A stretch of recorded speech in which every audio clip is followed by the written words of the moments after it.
músico, cantante, poeta, un artista al que casi todos sus colegas coinciden en citar como referente.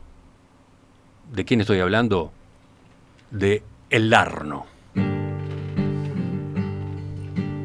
Conocerse, claro está, que necesita su tiempo. Dentro de una semana, el martes 7 de marzo, se cumplirán 10 años del fallecimiento de Eduardo Darno Jans, todo un emblema de la música popular uruguaya. Este jueves, un grupo de músicos y escritores lo recordará en un espectáculo que se llevará a cabo en el Teatro Solís. Hoy, aquí, adelantándonos a ese homenaje, les proponemos repasar la obra de Eduardo Darno Jans en una edición especial de La Mesa, en la que él estará presente con sus creaciones y con su voz. Si la promesa es lo cierto.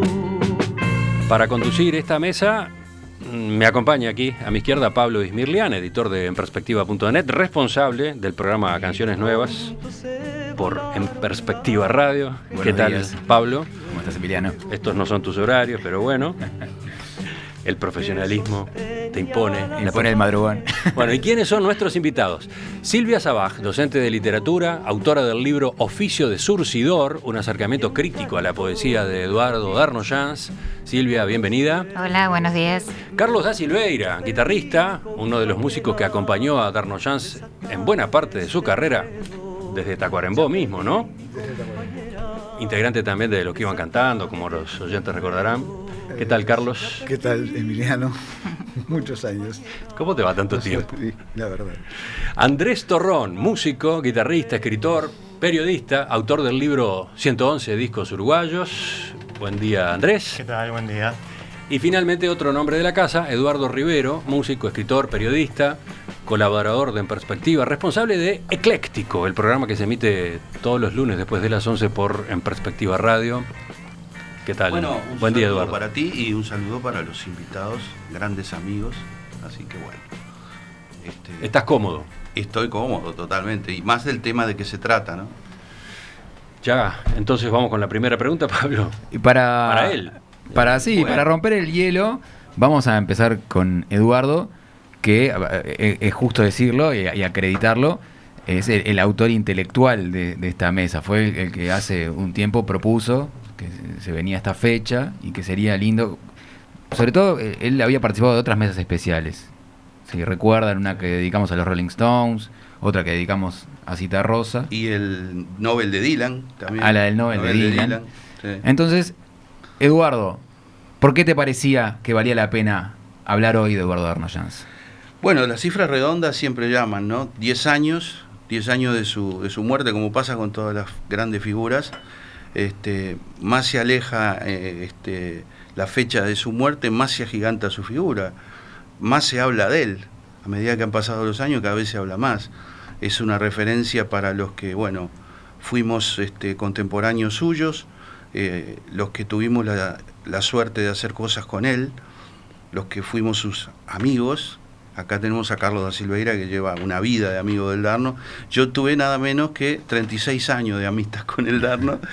Lo conocí en el año 71. Y además una referencia sin ningún lugar a dudas para cualquiera que intente hacer una canción en el Uruguay. Y vale decir todas las generaciones que vienen después, que no pueden ni deben entender la música popular uruguaya sin hacer una parada obligatoria en Eduardo Darno Jans. ¿Qué te moviliza un aniversario como este? Bueno, me moviliza, es muy difícil tener la objetividad periodística, es decir, yo escribo en el semanario Brecha o el blog aquí en Perspectiva, Urquiza Esquina Grow, todo eso. Una cosa es la parte profesional, digamos, de decir, bueno, fríamente vamos a analizar los pros y si hay alguna contra también de la figura del Darno, pero hay una dimensión personal donde me movilizaron un montón de emociones, un montón de recuerdos, un montón de anécdotas, algunas muy graciosas, porque contrariamente a lo que se dice, esto es algo que yo lo digo siempre cada vez que me lo preguntan, es decir, el Darno no era solamente el príncipe de las tinieblas o el poeta de la oscuridad, como dicen. Carlitos lo sabe muy bien, El Darno era una persona luminosa y con un sentido del humor infalible, y cuando yo lo recuerdo con una sonrisa en la boca, en él y en mí, en los dos. Vamos a enfocar este primer bloque en la figura de Darno Jans en el contexto de la música uruguaya. Entonces, para abrir un poco la discusión, me cruzo al otro lado de la mesa y planteo la pregunta. ¿Cómo definirían ustedes a la música de Eduardo Darno Jans? ¿Cuáles eran sus particularidades? Me refiero, por ejemplo, al manejo de la voz, a sus melodías, a sus influencias. En música, Darno era un híbrido. Un híbrido. Era un híbrido. ¿Podría desarrollar ese concepto? Era un sincrético. El Darno era un personaje, en realidad. Eduardo, con Eduardo compartimos un montón de intereses durante nuestra adolescencia y nos sentábamos a escuchar música. Empezamos por hablar del folclorismo argentino, por ejemplo. Hay un bonus track en Las Quemas que habla un poco de ese folclorismo que llegó al Darno, que era una cueca que hizo con letra de Benavides para Pablo Neruda.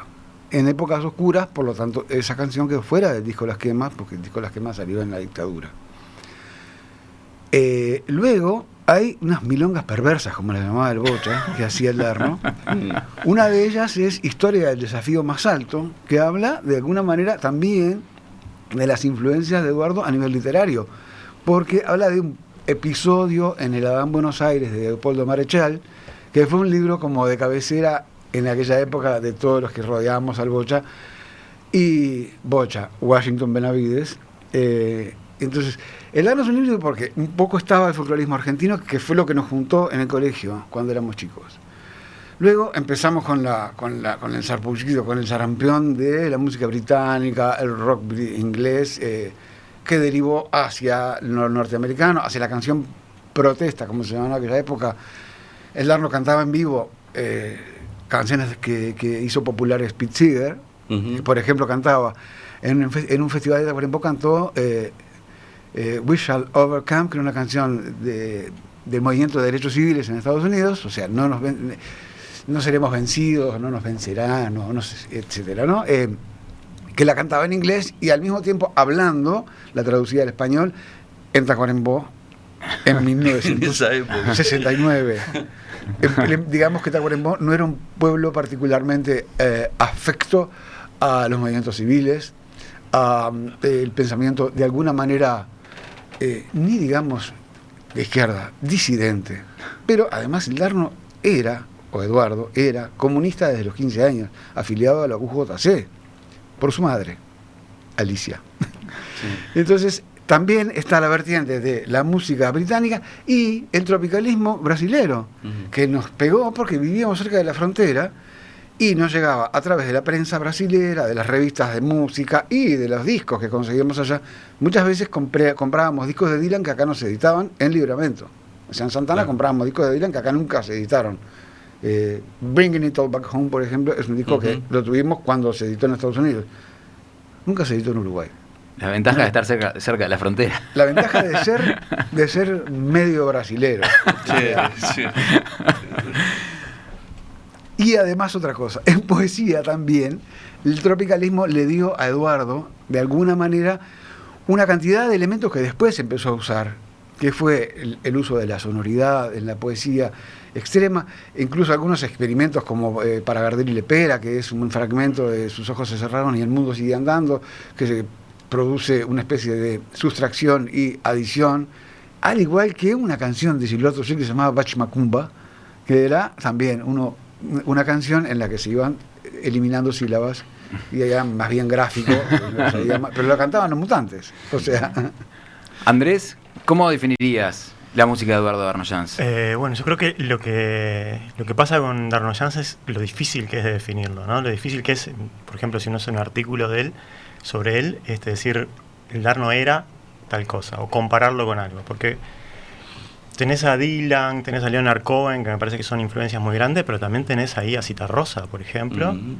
O sea, lo que vos decías, Carlos, de las milongas, totalmente, es imposible entender a Darno Jans sin el contexto uruguayo Digo, cualquier oyente, cualquier parte del mundo puede disfrutar de la música de Arno Jans, pero tiene justamente ese plus, esa diferencia, que no es un epígono de un trovador o de un cantante folk anglosajón, ¿no?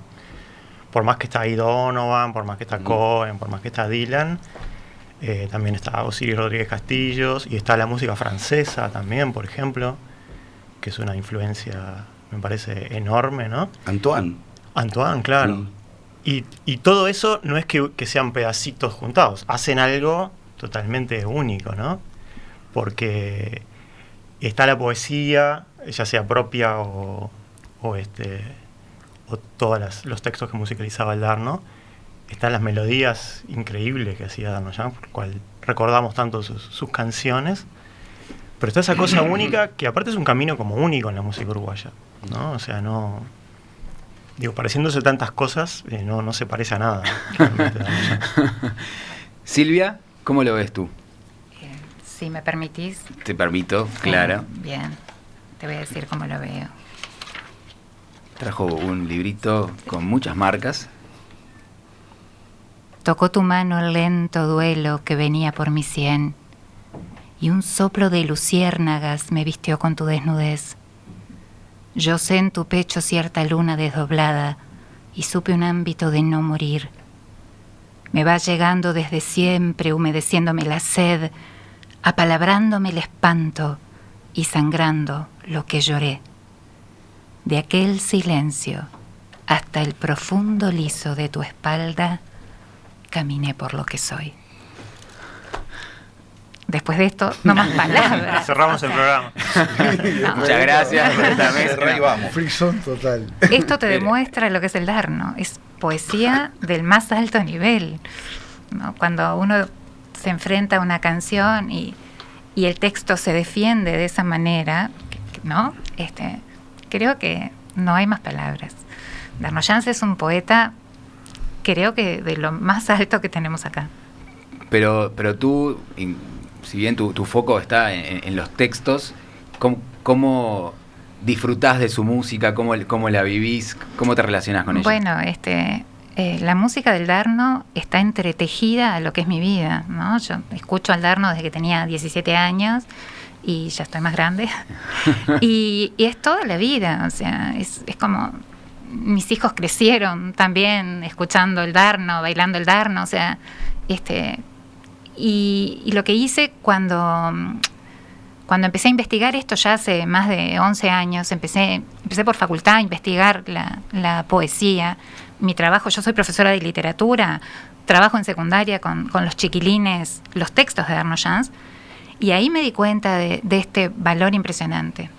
Entonces, bueno, arranqué y descubrí que el Darno, o Eduardo Arno Jans, porque el Darno es el personaje, Eduardo Arno Jans es un poeta de amor.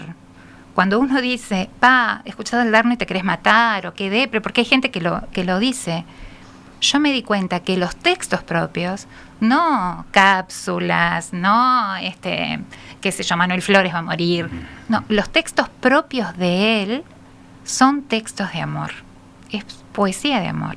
Y es un ser luminoso, como decía Eduardo recién, ¿no? Eso me da pie para presentar un audio que tenemos de una entrevista del ciclo Músicos en la Ciudad, que emitió TV Ciudad. Y ahí Eduardo Arno Jans hablaba sobre su forma de componer la música en sus canciones. Vamos a escucharlo. Como compositor en la parte de la música, yo soy un intuitivo y aparte una persona que quiere que sea el campo musical sea como él. Después se verá la parte armónica, después se verá la melodía como va, después la interrelación entre la melodía y la armonía, bueno, después, pero acá arriba, como jugueteando, hay un texto. Entonces ahí sí no me puedo librar de haber sido estudiante de letras. Acá arriba, como jugueteando, hay un texto, decía el Darno, y no me puedo liberar de haber sido un estudiante de letras. Pero obviamente fue un estudiante de letras, formó parte del grupo de Tacuarembó, donde el Bocha les tiraba, ¿no?, de todo, esa cosa de abrir el diafragma, decía el Bocha, y recibir todo, tiene una formación cultural muy fuerte. Y eso aparece como un entretejido por detrás de su poesía. Uno cuando empieza a meterse entre líneas, descubrís que la cultura occidental judeo-cristiana está toda metida. Abriste un poquito el diafragma. Pero Curiosamente, además, Eduardo empezó a estudiar, fue un pésimo estudiante de medicina cuando vino a Montevideo, siguiendo los pasos de su padre, y como coqueteando empezó a ir a Facultad de Humanidades junto con Eduardo Milán. Claro. Hoy poeta que vive en México. Claro. Y tenía una fascinación por el latín. Estudiaba con Chicalés, con quien después se veía en el bar, no me acuerdo cómo se llamaba, que estaba en 18 de Ejido. Y tenía una fascinación por la palabra durante mucho tiempo, hasta que empezó a florecer como poeta. Cuando fue a Buenos Aires, primero se fue a La Plata, intentando continuar esos fallidos estudios de literatura. Era un lector voraz. Y cuando fue a Buenos Aires conoció a Cecilia Breyer, hija de judíos, digamos, laicos, pero muy intelectuales. Lo que le abrió la perspectiva de empezar a meterse en el mundo de la cultura judía. Propiamente judía. La canción la sefaradita. fascinación. Sí, claro, cuando descubrió que había además una música que era en un español comprensible y al mismo tiempo fascinante musicalmente, abrevó de allí muchísimo también. Entonces él incorporaba, el Bocha nos hacía escuchar cualquier cosa, pero en serio, literalmente cualquier cosa, desde Bárbara y Dick hasta las Alte Musik de Deutsche Grammophon, que era una colección de música antigua europea de la Edad Media hasta el siglo XVI más o menos, XVII, y pasando por un abanico gigantesco de un repertorio de música, y además nosotros nos buscábamos cosas que escuchar también por nuestro lado y descubríamos cosas raras que cada tanto incorporábamos. Claro. Eduardo, tu turno. ¿Cómo definirías tú la música de Eduardo Arnoyanz? ¿Cuáles eran sus particularidades? Y sus particularidades yo creo que era uno de los productos más completos que han habido, porque hay gente que escribe muy bien y canta muy mal, otra que canta muy bien y escribe muy mal, otra que canta muy bien y no escribe nada.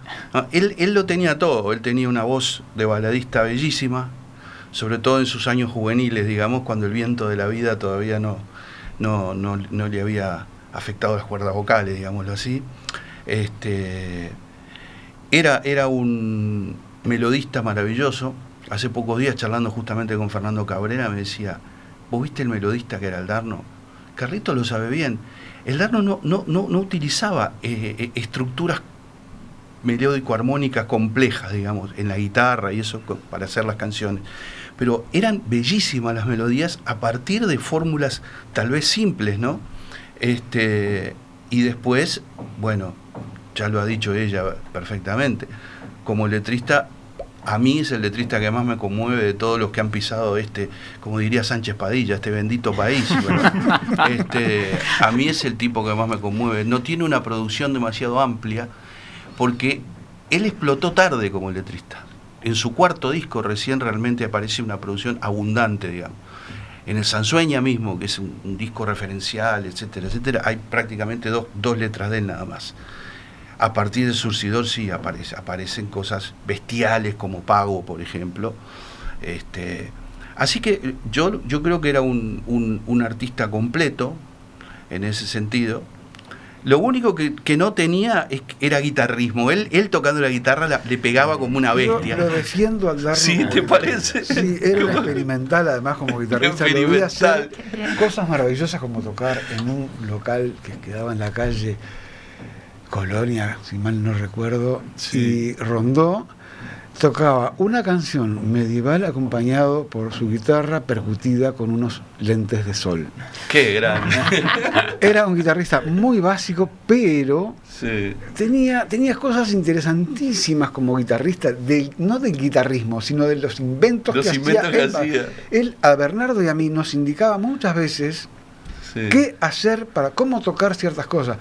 a veces nos marcaba que rítmicamente quería que un determinado pasaje funcionara de determinada manera, bien específica, como él lo quería. Claro. O sea, era un guitarrista y, digamos, no del todo autodidacta, había aprendido con alguien y después habíamos aprendido entre todos algunas cosas.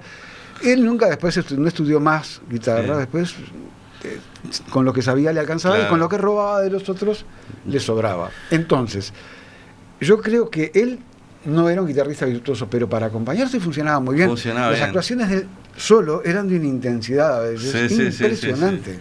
Impresionante. Claro. Y era él solo con la guitarra. Es como cuando escuchás de repente a un tipo como el Pepe Guerra, que toca con tremenda banda, y cuando deja de tocar la banda decís, qué maravilloso que es el Pepe Guerra sin la banda. Sin la banda, claro. Entonces ahí lo descubrís como un intérprete muy suficiente. Muy suficiente. Sí, tenías una punta más. Sí, ahora lo que dice Carlitos, yo lo prefiero al Darno cuando hacían, por ejemplo, sus actuaciones con Carlitos y con Bernardo, así solito con 2 guitarras. Por eso ahora cuando me dijeron, bueno, que iba a cantar en este homenaje, yo quise hacer exactamente lo mismo, con los mismos 2 guitarristas, ese planteo chiquito. No, un solo apunte, se habló del tema sefaradí. Yo agarré el momento de auge de él con la música sefaradí, que no fue cuando hizo este disco, digamos, más bien cerca de sus años finales, sino cuando había un disco en la vuelta, que tanto Jorge Galemire como él y como yo escuchábamos mucho, que lo había editado acá localmente el sello Ayuita Coabé, que era el disco de Dina Roth, el disco de la Argentina, que era de canciones sefaradíes. Entonces, todos nos tiramos de cabeza con ese disco, nos encantó. Dina Roth era la madre de Cecilia Roth, la actriz. Acompañada por Jorge Marona. Por Jorge Marona de Lelutier en la guitarra, que era un disco precioso. Y Galemire, además, que era judío sefaradí, él, ¿no? Y lo que decía Carlitos, de un idioma que se entendía, el Darno nos hablaba, nos daba todas unas clases, porque esto está escrito en ladino, que el ladino es un dialecto del norte de África y del sur de la península ibérica, bla, bla, bla, bla. Él era una máquina de hacer comentarios eruditos, pero atención, respiraba comentarios eruditos, no iba de intelectual. Él era de los pocos tipos que yo he conocido en la vuelta, donde hay tanto personaje en la vuelta. Él era un erudito realmente, no pasaba por, lo era, ¿verdad? Claro. Para cerrar, me quedé con ganas de preguntarle a Andrés, pensando en su libro 111 discos uruguayos, y ya que el tema de este primer bloque era de Darno Jans, es la música uruguaya, ¿cuáles discos de Darno Jans aparecen en esos 111 discos uruguayos? Aparece el primero, Canción de Muchachos, Sansueña, Surcidor y Nieblas y Neblinas. Unos cuantos. Sí. De los autores, de los músicos que aparecen en tu libro, es el que tiene más uno entradas. De los que tiene más, creo, sí, junto con, tal vez con Eduardo Mateo, con Rada y Cabrera, y Jaime Ross. Tendría que haber preguntado cuáles no aparecen. No, bueno, pero también podemos tomar eso como un indicador de Darno Jans en la música uruguaya, ¿no? Si de 111 se lleva 4, dijiste. 4, sí. No, 5. 5. No, 4. 4. Estaba contando de más. Una cosa que me quedó, yo no tuve ninguna amistad así personal con Darno Jans, pero sí fui de los tal vez cientos de personas que lo frecuentó en bares, como estudiante de música en algún momento, ¿no? Y las dos cosas que decían, ¿no? Lo de persona luminosa, que realmente era una persona súper abierta siempre a todo el mundo. Sí. Y lo otro, lo de las clases gratis que recibí de literatura, Lógico, ahí está. Sí, siempre barra, que estábamos o en Pupas o en el Bar Autes.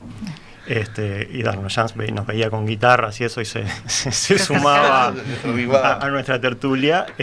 Siempre recibimos clases y siempre él estaba con algún libro. Y lo que tú decías, Eduardo, o sea, jamás de pose, ¿no? Sino realmente con las ganas de compartir cosas, ¿no? Es más, solo cerrar esto, ¿no? Él nunca se consideró poeta. Todos los testimonios que vos lees de él, él le gustaba decir que era un poetá, un hacedor, ¿no? Un surcidor de canciones al estilo de los viejos Aedas que iban cosiendo, y también como una especie de obrero, ¿no? El obrero de sus canciones. Eso es maravilloso también. Hacemos una pausa y continuamos la mesa especial de Darno Jans.